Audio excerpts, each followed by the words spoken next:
That should have been our first cue to buy the house.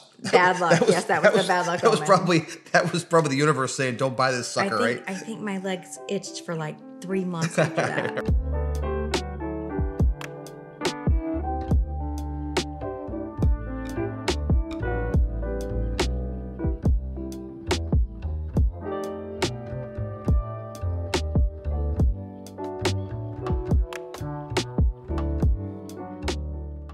Hey, welcome back. Glenn and Amber here. Going to tell you about a house that we lost $140,000 on. Not a fun experience. That was not a fun pill to swallow. This was back in 2014, and at the time, Amber and I were buying houses that were first-time home buyer houses. They were typically about... Yeah, like 3 bedrooms, 4 bedrooms, 2 bath, like, you know, houses that were 1,200, 1,500 square feet. That was what we had really built our business on, and it was about a $200,000 ARV, or after repair value. That's what we're going to sell it for when we were done. The risk seemed like it was worth taking because it was in this really, really desirable neighborhood. It had a good school district.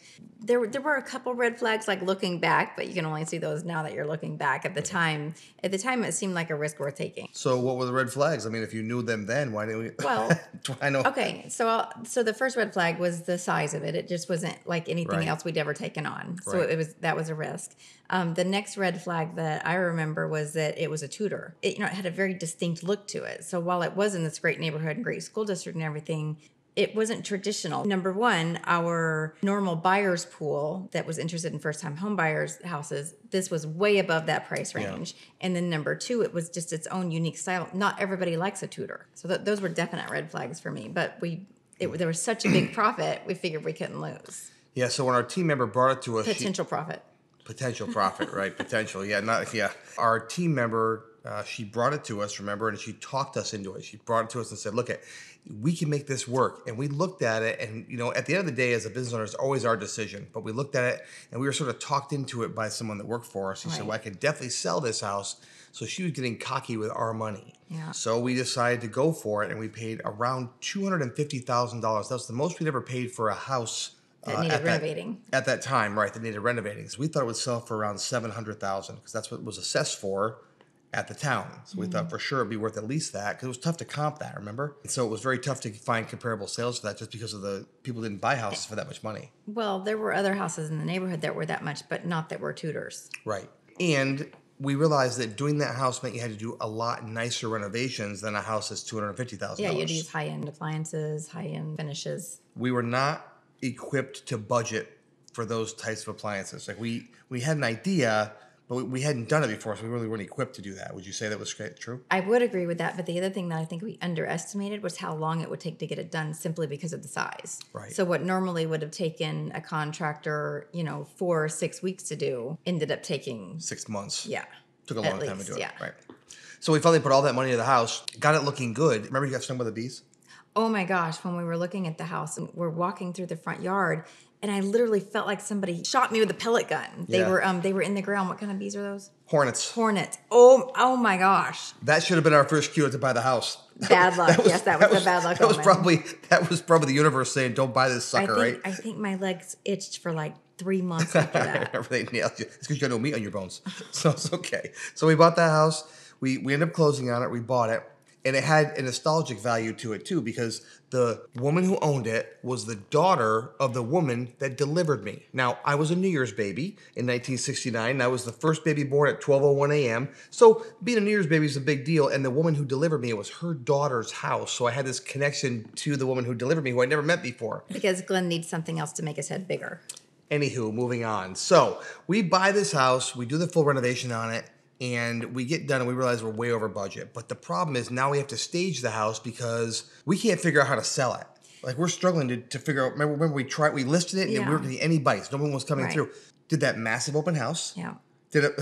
Oh my gosh, Jeff split his pants. Yeah. so we do I love I think we had it catered. We had a big open house. We had it fully professionally catered with waiters walking around because we wanted to attract big wine buyers. and champagne. And he's now one of my best friends, but Jeff Miller comes to there and he brings a box of something. He's going to promote the event, and he bends over to get something and he bursts his suit pants split right open. So he had to go anyway. That was a funny night. But we did not sell the house that night. It cost couple $1,000 for that party, but didn't sell the house that night. Yeah. And then we had to start getting even more creative, when things aren't selling and the holding costs on that are really, really high because it's just sitting and not selling. And our mortgage, we start having to pay an interest on the note and taxes and insurance and so we had to be clever. Come on, move along. Hello. I didn't know we were in a rush here. So Glenn comes up with the idea to give away a car. Yeah. Well, we came up with the idea and said, listen, can we give away a car? Can we give away a 2-year lease on a Lexus? So I went to a Lexus dealership and talked to them and said, we worked out a deal with them where I said, look, what would it cost to pay for a lease up front for 2 years? And I forgot what the number was. It was like $15,000 for whatever it was. We were supposed to make $200,000 on the house, so I thought, okay, we'll do a drawing for this car. I don't remember exactly how we did it, but did a promotion, went on the radio. We did radio ads, do a promotion to give it away, and that didn't raise any interest whatsoever. Nobody really cared. I think it was in some magazine too. It was. I forgot what it was. If you buy this house, we'll throw in a Lexus. What we were trying to do, we thought, well, that's what we'll try, but that did not work either. No. And then, lo and behold, you wind up in the hospital. Yeah. So I was going in the grocery store at 22 weeks pregnant, and my water breaks. And so I was hospitalized from 22 weeks pregnant to 28 weeks pregnant. And then our son was born 3 months premature. During that time, though, the house is still sitting and we're like out of commission because we're all about our family at this moment. We asked our team to take over and they made some decisions that we wouldn't have made ourselves.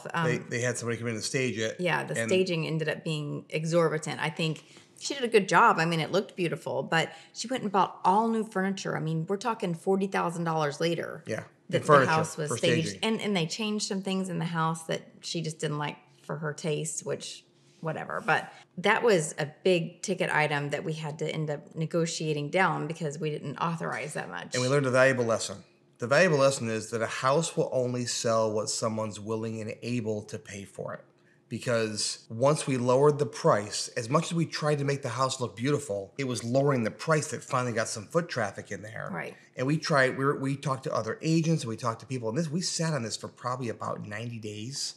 It took a while. Now it's getting stale. No one knows what's wrong with it. And we finally, I think, sold the house we were asking $700,000. We lowered in the sixes. We finally lowered to $599. I think we ended up selling it for like $570, $580, something like that. And so we finally ended up selling the house. And at the end of the day, when it was all said and done, we knew we hadn't done well, but we didn't know how bad we had done until the accountant came through and said, so you lost about $140,000 all in on that house after paying all the commissions, all the taxes. Taxes were, I think, $18,000 a year for the house. And we held the house for year and a half, something like that. So the taxes alone were like $27,000 we had to pay just for taxes at the closing table. So that one stung. But we learned some really valuable lessons, wouldn't you say? We definitely did. Number one, we stopped buying outside of our buy box. Well, we didn't. We have another story we'll tell in another video about the other house. More. So it took us twice to learn that lesson. We bought them at the same time, though. We bought that, and we bought 2 houses that were over $1 million at the same time. So that's a different video you can follow that we'll talk about that loss on that one. Didn't lose on that one, but it felt like we lost on that one. So that buying your buy box for sure. Be prepared to budget correctly when it comes to a higher end renovation. It just wasn't what we did. Yeah. Like higher end appliances and higher end material and higher end flooring and all that, because that buyer expects more than a first time home buyer. They do. And then the other lesson I think is listen to your gut, because there were red flags. We just overlooked them because we thought the risk was worth the reward. Listen to the bees that bit you in the leg on the way in. They're the ones telling us not to buy it, right?